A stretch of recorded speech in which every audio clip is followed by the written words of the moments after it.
keep track of all of that stuff for you. I mean, I have not personally tested it. I've interviewed the founder a bunch of times. Okay. I've, gone to the website. To me personally, like it would take a lot for me to kind of come up with all these different, identities on for my various accounts.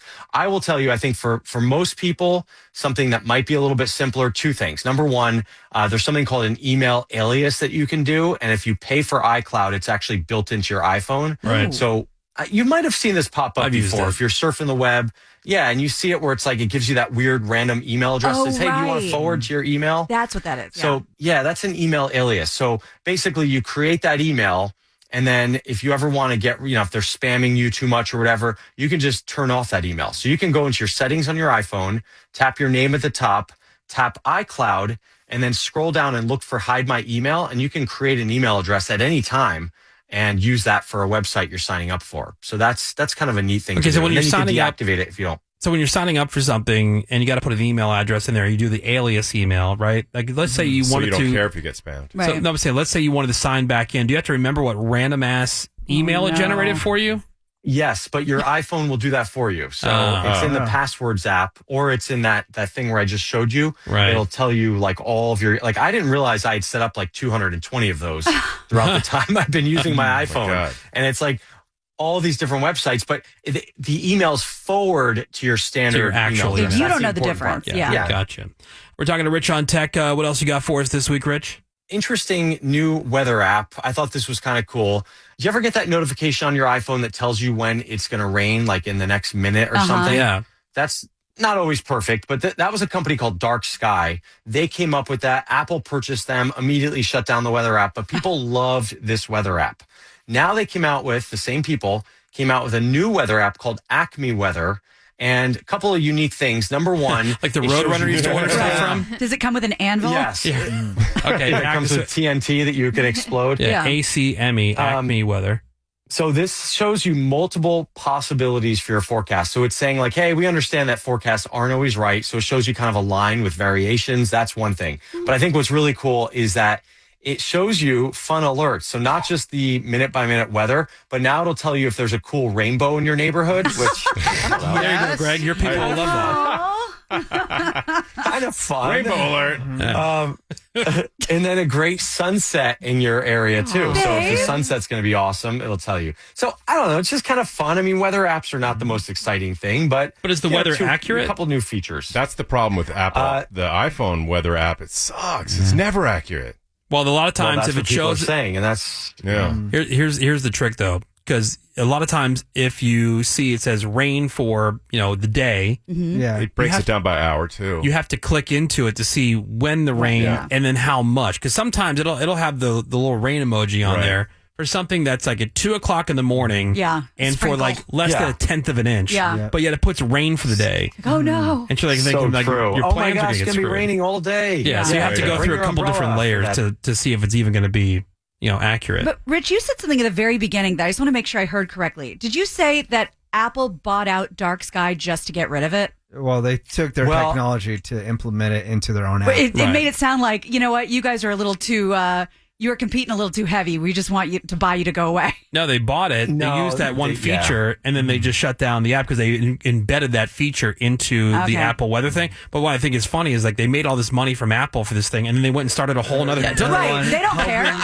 They get bought again. There has another one pop up. in that contract. Apparently not. Or maybe there was because this was a couple of years ago. So they waited until the day the non-compete was up. They're like, okay, now let's make some more money. Here we go. But the thing that Apple did, of course, that really pissed a lot of people off is that they shut down the Android version of Dark Sky instantly, which was like everyone's. That's kind of what. That's kind of my point. Oh yeah, isn't there like you told us about this app and I use it. It's great, but I have iPhone, so not a problem. But that Whisper Flow, that speech to text thing, it's really good. Like you can be sitting there in a meeting and barely be speaking, and it picks up everything, and it does it way more accurately than if you were just using the little microphone, button on the speech to text thing. Can Apple buy that company? Well, no. So it's now for Android. So they have an Android version. Nice. Right? But I would argue that it's actually better on Android because of the way it's set up. So on iPhone, you have to do this weird thing for privacy purposes where you switch to the keyboard and then you switch back to the app. It's kind of annoying, but you get used to it. On Android, Whisper Flow, it's WISPR, by the way, Whisper Flow. It pops up anytime you type or anytime you put your finger into that sounded weird. Anytime you tap into a text box, it will pop up the Whisper Flow icon. And so you can start transcribing immediately, which is like really a little bit easier. Yeah, it's super accurate. It's using AI to figure out exactly what you're saying. It's really good. And you can stumble. Yeah. So if you start talking and then stop and then stumble and say, "Oh, I need 7 sweet potatoes. Oh, I mean 4 sweet potatoes," it'll correct immediately. Oh, wow. Yeah, it's really. And if you're like me and always buying sweet potatoes, it's just perfect. And so you don't have to end every text with "Sorry, talk to text," because it sounds so bad. Oh, by the way, I made it even easier for you guys to, I know a lot of people listen to this and hear what I talk about, and so they go to try to find the link. On my website, if you go to richontech.tv, there's a star at the top. If you hit that star, everything that I talk about, I'm going to put all the links right there, so it's easier than ever to find. All right, what about the gadget of the week? This is kind of fun. I've had this in my wallet now. It is the KeySmart Smart Card. And it's basically an AirTag, but the size of a credit card, which is not necessarily new, but this one is. It's brand new. It's only 1.8 millimeters thick. So like I said, about the size of a credit card or 2 maybe stacked on top of each other. But the neat thing is that it now works with both Apple's Find My and Android's trackers. Ooh, okay. So if you have an Android or an iPhone, you can buy one card and it works with both. Not only that, but it also recharges wirelessly. So the charge... Yeah, so the charge will last for about 11 months. You can put it on your standard iPhone or Android wireless charger. It plays a sound so you can find it. See, now, Gina, what you can do is you can put an AirTag on I was just thinking about that. The smart card. I'm going to peel off the sticker and put the AirTag on the card. Yeah. That's perfect. And it'll be like the size of like 10 credit cards. Yes. This is that's fine. That's right. Yeah.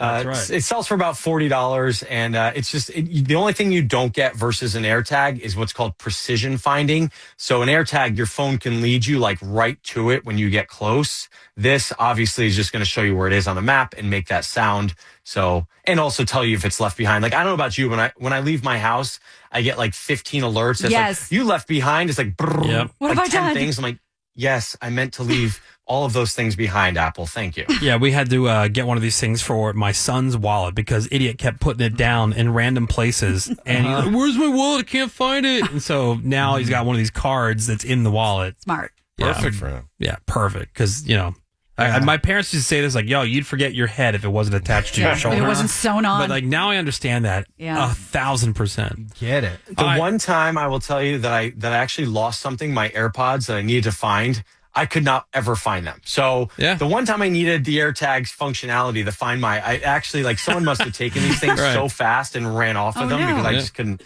Who knows? Well, it's Rich DeMuro, everybody. Yes. Yeah. Hey-o. So again, you can get the podcast of his radio show, the Rich on Tech radio show, on the iHeartRadio app or wherever you find podcasts. Also, subscribe to Rich's free newsletter at richontech.tv. And again, everything that we talk about that Rich has here on our segment is linked up on his website. You click that star, but it's richontech.tv, and you can find him on social media at richontech. Everything's very, very uniform. It's very nice. Like, you get to remember one thing, Rich on Tech, and you'll be able to find him. Rich, thank you so much. Yeah. Hey-o. Thanks for having me. Always love having you on. Always very, very informative. And you made Seabass so happy today with the way that you gave that, So pros. All the shine on that Samsung. That BJ to the Android. Yeah. All right, at least scratch the surface. All right, we're going to take a quick break. More Woody Shows next. Hang on. The Woody